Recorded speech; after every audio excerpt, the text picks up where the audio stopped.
감사합니다. 명절이라 많이 분주하실 텐데 새벽부터 아침부터 일찍 나오셔서 정성스럽게 찬양을 준비하시고 이렇게 귀한 찬양 하나님께 드릴 수 있어서 참 좋습니다. 설이라 여러분 요즘은 그런 문화가 많이 사라지긴 했지만 세배도 하시고 또 덕담도 주고받고 그러시죠. 주로 어떤 덕담들을 합니까? 뭐 그냥 듣기 좋은 말들을 주로 하잖아요, 그죠? 예. 덕담 중에 잘 안 쓰지만 지난주일 설교 서론에서 제가 그런 말씀을 드렸습니다. 대박 나세요.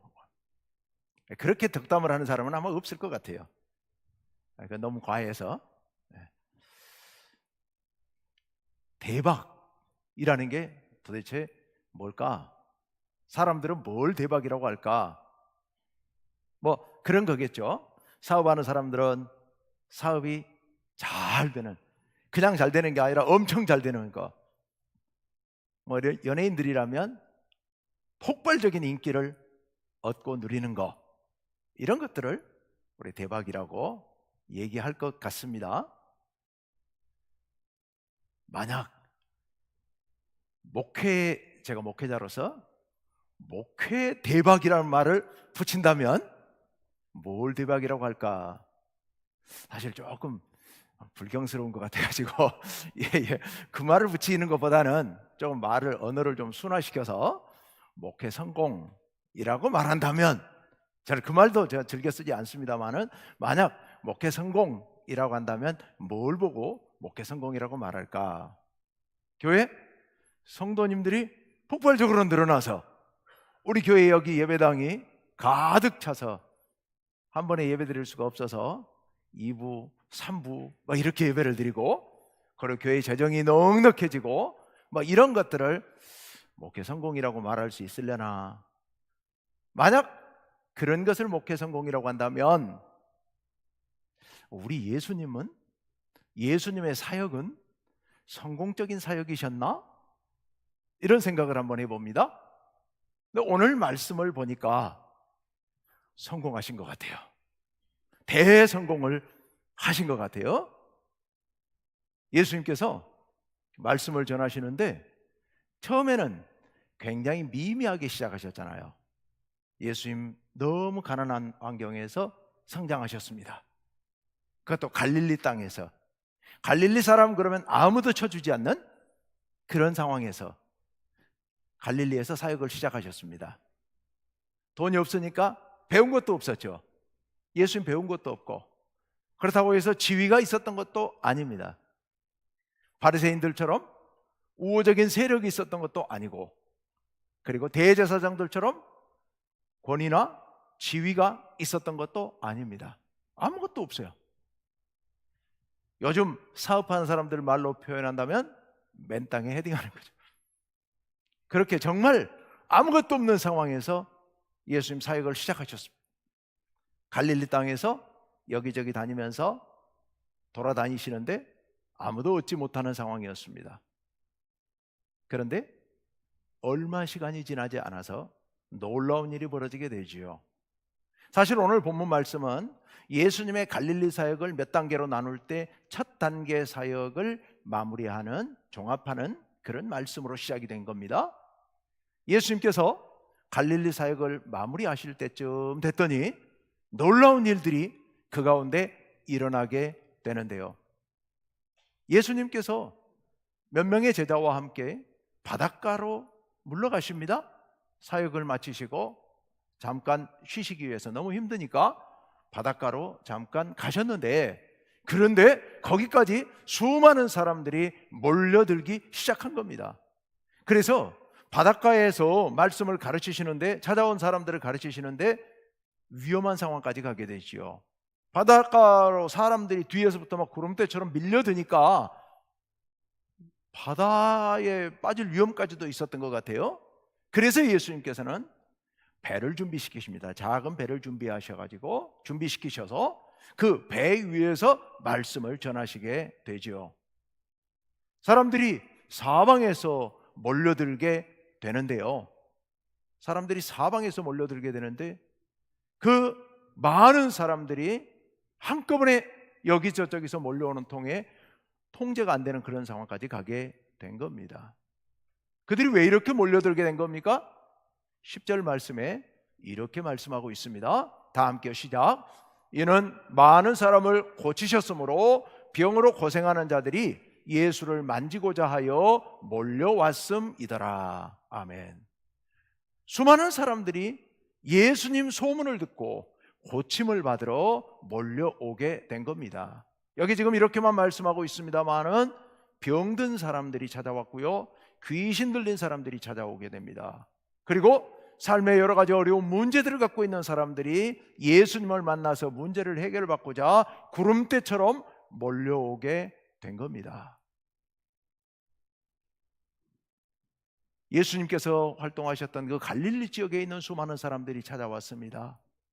그리고 저 남쪽에 유대와 예루살렘, 그리고 그보다 더 아래에 있는 이두메는 에돔 지역에 있는 사람들까지도 갈릴리를 찾아오게 됩니다. 아마도 짧게 잡은 데가, 가까운 데가 이틀, 좀 먼 데는 3일 내지 4일을 걸어왔을 겁니다. 그 뜨거운 뙤약볕에 갈릴리까지 찾아옵니다. 그리고 뿐만 아니라 요단강 동편에 있는 이방인 지역, 그러니까 데가볼리라고 하는 이방인들이 거주하는 지역이 있었는데 거기서도 찾아오게 되고, 저 북쪽에 있는 두로와 시돈이라고 하는 곳에서도 찾아오게 됩니다. 수많은 사람들이 사방에서 예수님의 소문을 듣고 이렇게 찾아옵니다. 주로 병자들이, 주로 귀신 들렸던 사람들이, 귀신 들린 사람들이 예수님 앞에만 오면 땅바닥을 대굴대굴 구르면서 나를 쫓아내지 말아달라고, 이 사람에게서 쫓아내지 말아달라고 귀신들이 발악을 하게 되었다는 기록들이 여기 정리되어 있습니다. 그렇게 수많은 사람들이 찾아왔죠. 자, 여기까지 예수님의 사역은 성공적이었다, 아니었다? 성공적이었다. 좀 불경스럽지만 다시 한번 말씀드리면 대박이 난 거예요. 그 짧은 순간에 수많은 사람들이 몰려들었으니까요. 놀라운 일이 벌어진 거죠. 그런데 여러분, 예수님의 사역을 시간을 조금 더 늘려서 생각해 볼까요? 시간을 좀 더 늘려서, 또 장소를 좀 더 넓혀서 예수님께서 갈릴리 사역을 다 마치시고 예루살렘으로 입성하십니다. 예루살렘으로 입성하실 때 어떤 일이 벌어집니까? 예루살렘에 있는 많은 유대인들이 예수님을 환영하러 예루살렘 성문으로 나옵니다. 그리고 자기들의 겉옷을 벗어서 예수님 오시는 길바닥에 깔고, 그리고 종려나무 가지를 흔들면서 호산나 다윗의 자손으로 오시는 이여, 이렇게만 소리 지르면서 찬양합니다. 예루살렘까지도 예수님의 소문을 듣고 환호하게 된 겁니다. 하지만 여러분, 그로부터 조금 더 시간을 늘리면 어떤 일이 벌어집니까? 예수님께서 대제사장 무리들에게 붙잡히시죠. 그날 밤 무슨 일이 벌어집니까? 다 도망쳤습니다. 한 명도 남지 않고 다 도망쳤습니다. 그리고 그 다음날 예수님께서 빌라도 법정에서 재판을 받으십니다. 대제사장을 따르는 대제사장들이 동원한 그 무리들이 그 재판정에 몰려와 가지고 빌라도를 압박하기 시작합니다. 빌라도가 예수님 무죄를 선포하려고 그러니까, 예수님을 풀어주려고 그러니까 빌라도에게 마치 반란이라도 폭동이라도 일으킬 것처럼 그렇게 소리 질러대면서 예수를 십자가에 못 박으라고 압박하기 시작합니다. 그런데 그때 예수님을 환호하며 호산나 외쳤던 무리들은 다 어디 갔을까요? 다 도망쳐 버렸습니다. 병들어서 예수님을 찾아왔던 갈릴리 호숫가의 그 수천 명, 수만 명의 무리들은 다 어디 갔을까요? 아무도 없습니다. 다 흩어졌어요. 예수님의 제자들도 다 도망가 숨어버렸어요. 마지막 예수님께서 십자가에 달리실 때 그래도 그나마 다행인 것은 갈릴리에서부터 따라왔던 여인들 몇 사람이 저 먼 발치에서 예수님 십자가에 달리시는 장면을 바라보고 있었을 뿐입니다. 그래도 다행이라면 예수님을 따르던 11명의 제자들은 저 구석진 곳에 숨어 있긴 했지만 그래도 그들은 아직은 흩어지지 않고 거기 그렇게 숨어 있는 게 다행이라면 다행이었습니다. 다 흩어졌어요.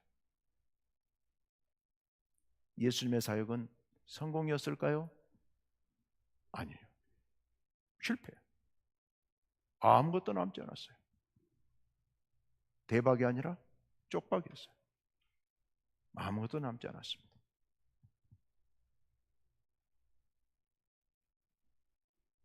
그런데 여러분, 시간을 더 좀 넓혀 봅시다. 시간을 더 길게 잡아 봅시다. 오늘 이 순간까지로 넓혀 봅시다. 예수님의 사역은 성공이었습니까? 실패였습니까? 성공이었죠. 뭘 보니까요? 제가 예수 믿은 거 보니까, 제가 예수 믿고 여기 있는 거 보니까 성공하신 것 같아요. 저 같은 게 뭐라고?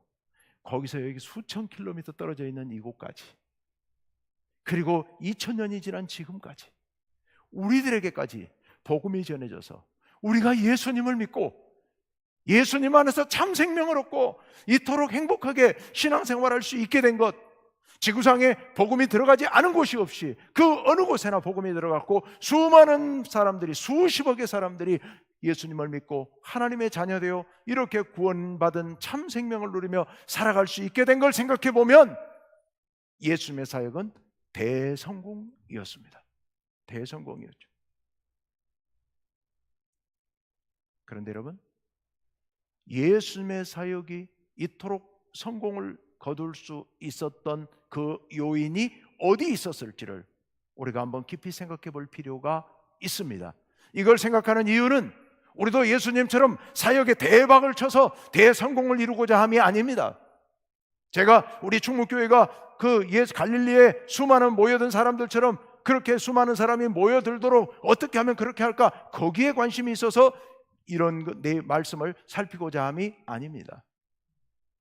오늘 이 말씀을 살피는 목적은 우리의 신앙의 본질이 무엇이고 우리가 도대체 무엇을 목표로 신앙생활을 해야 할 것인가, 어떻게 하는 것이 우리의 신앙이 온전한 신앙이 될 수 있을 것인가, 이 관심을 갖고 오늘 이 말씀을 살펴보려고 합니다. 여러분, 기왕 신앙생활하는 거 제대로 해야 되지 않겠습니까?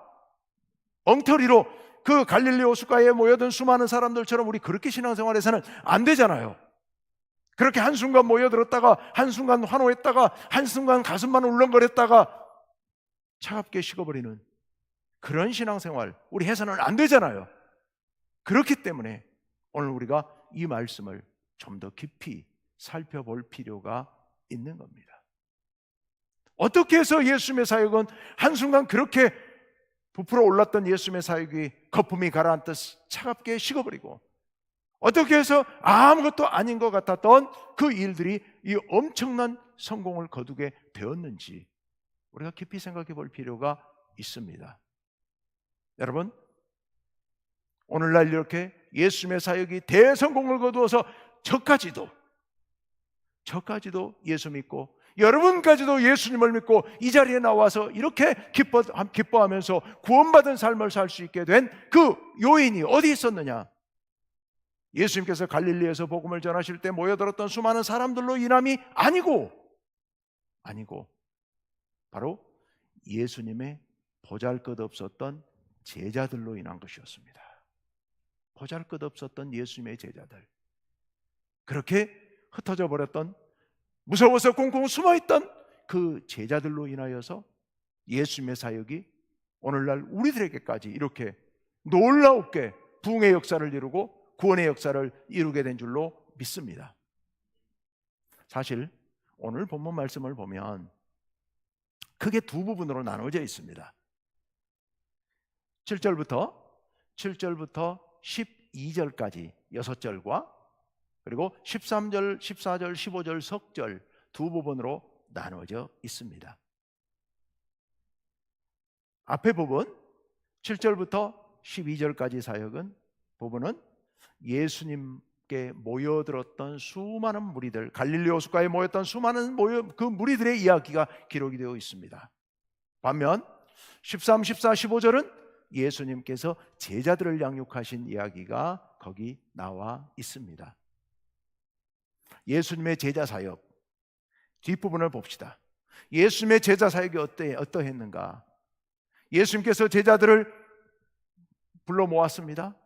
12명의 제자들을 양육했습니다. 12명의 제자들을 양육하시는 그 과정 참 지루하고 효과가 없는 지리한 그런 일이었습니다.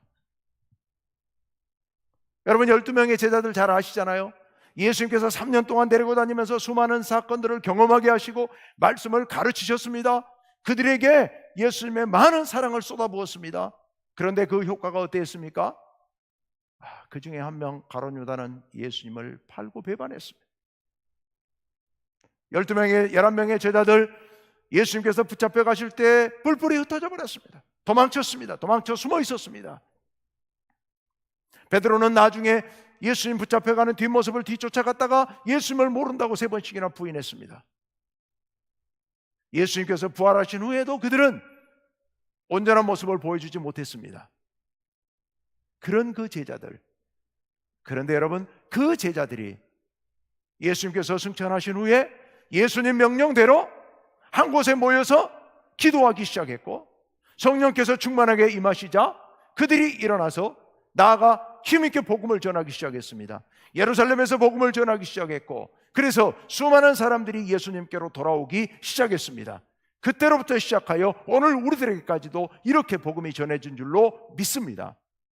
자, 그렇다면 이렇게 놀라운 역사를 이루었던 예수님의 제자 양육 사역, 앞에 있었던 예수님께서 병자들을 치유하시고 예수님께서 귀신을 쫓아내셨던 그 사역과 무엇이 어떻게 달랐는지, 물론 예수님께서 앞에 병자를 치유하시고 귀신을 쫓아내신 그 사역이 실패라고는 말할 수 없습니다. 의미 없다고도 말할 수 있습니다. 말할 수 없습니다. 대단히 중요한 사역이었습니다. 왜냐하면 그 시절에 병들고 헐벗고 굶주리고 소외되고 귀신 들렸던 수많은 사람들, 그 고통 속에 있는 사람들을 하나님께서 예수님의 손길을 통하여서 치유해 주시고 그들을 회복시켜 주시고 그들에게 놀라운 은혜를 베풀어 주셔서 하나님의 사랑을 체험할 수 있도록 했다는 데는 아주 중요한 의미가 있습니다.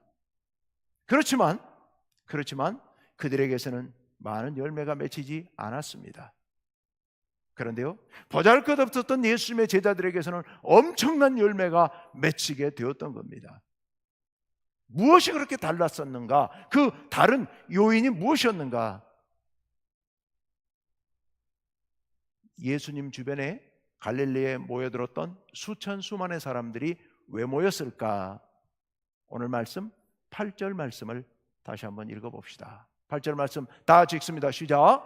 유대와 예루살렘과 이두메와 요단강 건너편과 또 두로와 시돈 근처에서 많은 무리가 그가 하신 큰 일을 듣고 나오는지라. 아멘. 그들이 예수님 앞에 나왔습니다. 왜 나왔습니까? 그들이 나오게 됐던 그 원인이 뭡니까? 듣고 나온 거예요. 듣고. 셋째 줄에 노란 글씨로 되어 있는 부분 듣고 나왔습니다. 뭘 듣고 나왔습니까? 그가 하신 큰 일을 듣고 나왔습니다. 여기서 그가 하신 큰 일, 그는 누구입니까? 예수님. 예수님께서 행하셨던 병자를 고치시고 귀신을 쫓아내시는 그 놀라운 사역을 듣고 나왔습니다. 누구한테 들었을까요? 사람들에게 들었겠지요. 그런 걸 뭐라고 말합니까? 소문이라고 말합니다. 예수님의 소문을 듣고 예수님 앞에 줄줄이 나왔습니다. 고침받기 위해서. 근데 여러분, 세상에 소문이라는 게 어때요? 소문이라는 게 작은 하나의 모습만 갖고도 겉모습만 보고서 겉으로 드러난 어떤 현상만 보고서 사람들은 부풀려서 전하기 시작하죠. 그래서 소문은 다 믿을 게 못 되잖아요. 언제나 부풀려져 있을 가능성이 많습니다. 그들은 예수님의 소문을 듣고 예수님 앞에 나왔습니다. 예수님의 소문을 듣고 나왔어요. 반면에 예수님의 제자들은 어떻게 예수님께 나왔을까요? 13절 말씀을 봅시다. 다 같이요. 시작. 또 산에 오르사 자기가 원하는 자들을 부르시니 나온지라. 아멘. 예수님께서 제자들을 부르셨습니다. 그런데 어떤 제자들을 부르셨습니까? 원하는 자들을 부르셨습니다. 예수님께서 원하는 사람들을 나와 나에게로 오라고 예수님께서 부르신 겁니다. 예수님께서 부르시자 그들이 예수님께 나왔습니다. 수많은 무리들이 예수님께 나올 때 그들은 무엇을 가지고 나왔습니까? 어떻게 나왔습니까? 소문을 듣고 나왔습니다. 소문을 듣고 왜 온 겁니까? 자기들도 고침받고 싶어서. 그러니 그들이 나온 목적은 어디 있습니까? 자기들의 문제를 해결하기 위함이었습니다. 그들의 관심은 자신들에게 있었습니다. 어떻게 하면 예수님께 나아가 이 병을 고칠 수 있을까? 어떻게 하면 예수님께 나아가 우리 가족 중에 귀신 들린 저 사람이 온전케 될 수 있을까? 어떻게 하면 예수님께 나아가 내 문제가 해결될 수 있을까? 어떻게 하면 예수님께 나아가 그 놀라운 기적을 눈으로 볼 수 있을까? 이런 관심을 갖고 나왔던 겁니다. 그들의 관심은 온통 자신들에게 있었던 거죠. 자신들에게. 그 관심을 갖고 예수님께 나왔습니다. 그런데 예수님의 사도들, 예수님의 12명의 제자들은 어떻게 나온 겁니까? 예수님께서 하나님 아버지의 뜻에 따라서 그들을 부르셨습니다. 그들을 부르시자 그들이 나온 겁니다. 그들의 개인적 관심을 가지고 인간적인 관심을 가지고 인간적인 문제를 해결하기 위해서 예수님께 나온 게 아닙니다. 그들은 오직 하나님의 뜻에 따라 예수님의 부르심을 받고 예수님 앞에 나왔던 겁니다. 그런데 여러분, 예수님께서 부르신다고 다 나옵니까? 아니죠. 예수님께서 부르셨을 때 그들이 나왔다는 얘기는 예수님의 부르심을 듣고 결단하고 순종하고 주님 앞에 나왔다는 그런 의미입니다. 예수님께서는 당신의 뜻에 따라서 그들을 부르셨고 그들은 예수님의 부르심을 듣고 결단하고 순종하고 응답해서 예수님께 나온 겁니다. 그래서 예수님과 제자들이 만나게 된 겁니다. 여러분, 우리가 주님 앞에 나올 때는 우리 개인적인 인간적인 관심을 갖고 나올 수도 있습니다. 하지만 우리의 관심에만 머물러 있으면, 우리의 생각에만 머물러 있으면 갈릴리에 모였던 수많은 그 병자들 그 이상을 벗어나기 어렵습니다. 그들이 고침받았다 하더라도, 그들이 놀라운 체험을 했다 하더라도 그들의 삶에서 커다란 변화를 기대하기는 어렵습니다. 우리도 마찬가지입니다. 여러분, 신앙생활을 어떻게 시작했는지 모르겠습니다. 오늘 우리 교회에 왜 오셨는지 모르겠습니다. 인간적인 생각을 가지고 저 교회는 건물이 화려하게 생겼는데 도대체 저 안에서 무슨 일이 일어날까 궁금해서 오신 분이 설마 안 계시죠? 예. 어쨌건 엄마를 따라왔던, 아니면 내가 전에 다니던 교회이니까 한번 가보자라고 오셨던, 어떤 관심으로 오셨던 여러분의 그 인간적 관심에 머물러 있어서는 아무 변화도 일어나지 않습니다. 깜짝 놀랄 일을 경험하고 간다 하더라도 거기서 끝납니다. 그런데요, 하나님께서는 여러분이 알든 모르든 오늘 이 자리에 여러분들을 부르신 줄로 믿습니다. 이 자리에 계신 모든 분들 단 한 분도 빠짐없이 하나님께서 일일이 이 자리로 불러 모아주신 줄로 믿습니다. 그리고 여러분들이 이 자리에 나올 때는 성령께서 여러분의 마음을 감동시키셔서 결단하고 주님 앞에 나온 줄로 믿습니다. 그런 만남을 통하여서 놀라운 변화가 시작됩니다. 소문을 듣고 겉모습만 가지고 바라보면서 예수님이 놀라운 일을 일으킨다기에 그 일이 무슨 일인가를 구경하기 위해서 나오는 것이 아니라 하나님의 부르심에 응답하여서 나오는 사람들에게는 놀라운 역사가 일어나게 됩니다. 두 번째로 제자들이 예수님 앞에 나왔을 땐 그 안에 놀라운 비밀이 숨겨져 있습니다. 14절 말씀, 15절 말씀 다 같이 한번 읽어봅니다. 시작.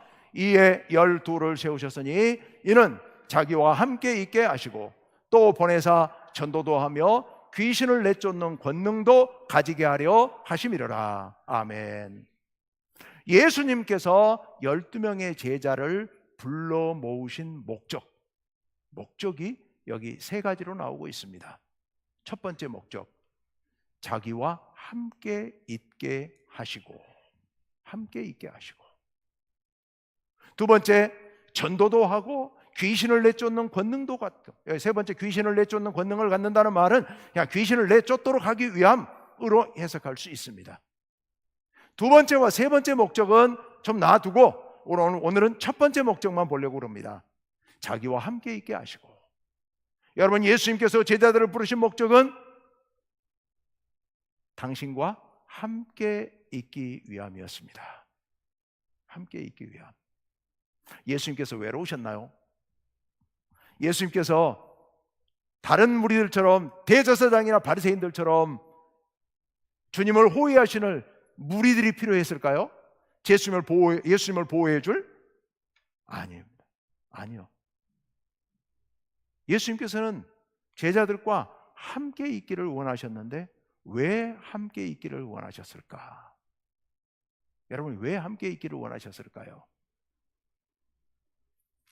근데 여러분, 성경을 유심히 읽어보면 여기뿐만 아니라 구약부터 신약까지 성경의 처음부터 끝까지 온통 함께 있기를 원하시는 하나님의 마음이 기록되어 있습니다.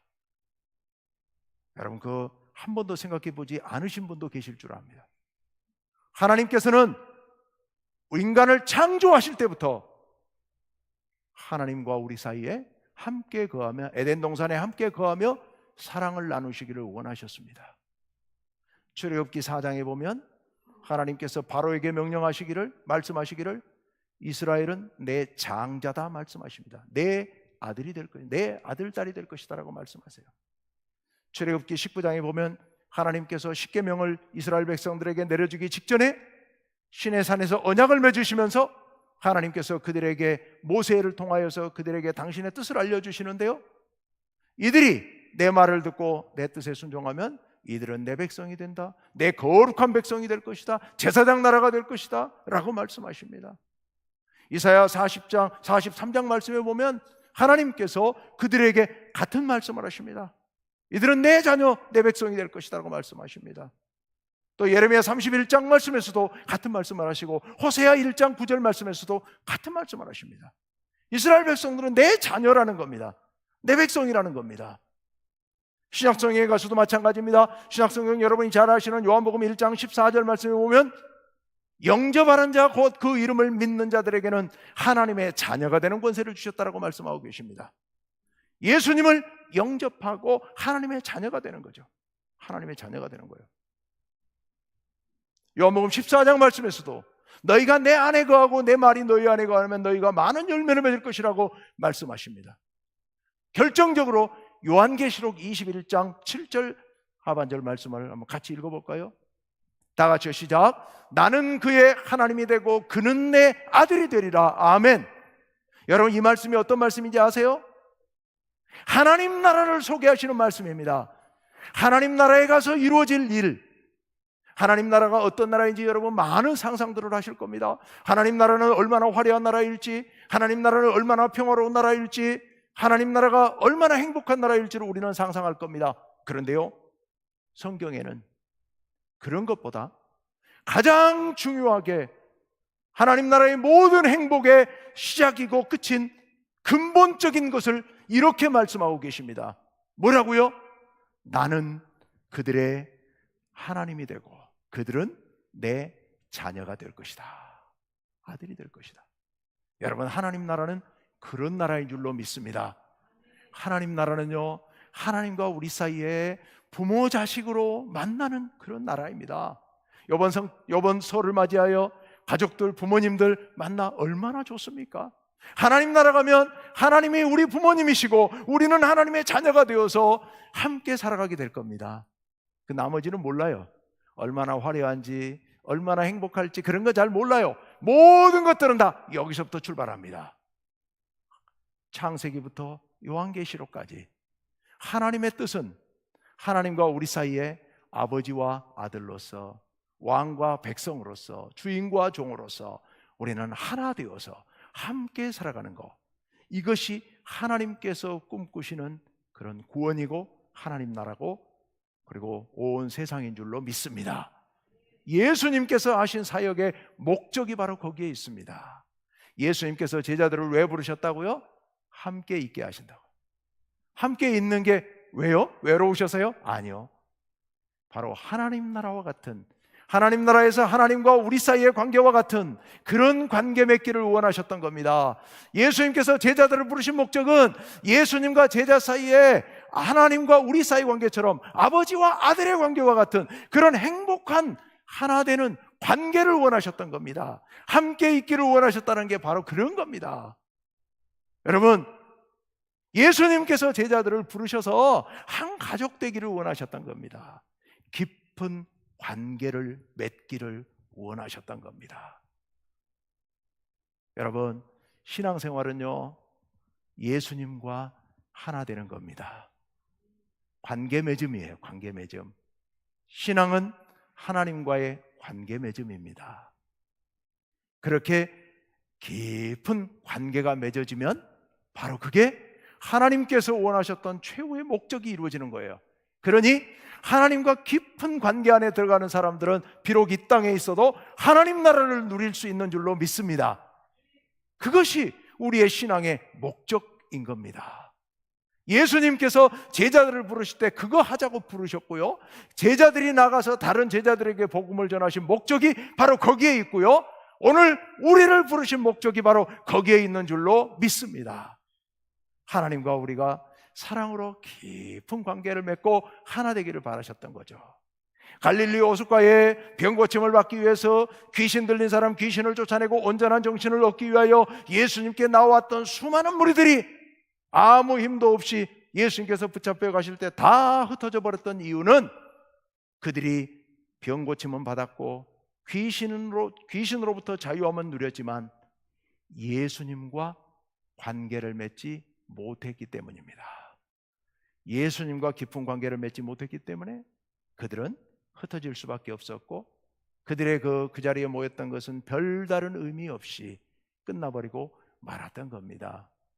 여러분, 오늘 이 자리에 나와 계시는 여러분들이 예수님을 만나 예수님과 더 깊은, 더 끈끈한, 완벽한 관계를 이루려 하지 않는다면, 예수님께 관심을 갖지 않고 예수님을 만나서 하나 되는 일에 관심이 없고, 하나님 만나서 하나님과 하나 되는 일에 관심이 없고, 오로지 육체적인 관심, 인간적인 관심, 내 개인적인 관심에만 몰입되어 있다면 갈릴리 호숫가에 모여있던 그 사람들처럼 개인의 문제는 해결될지 모르겠습니다만은 영원한 생명을 누리고 하나님 나라의 삶을 누리는 일에는 아무 효과가 없습니다.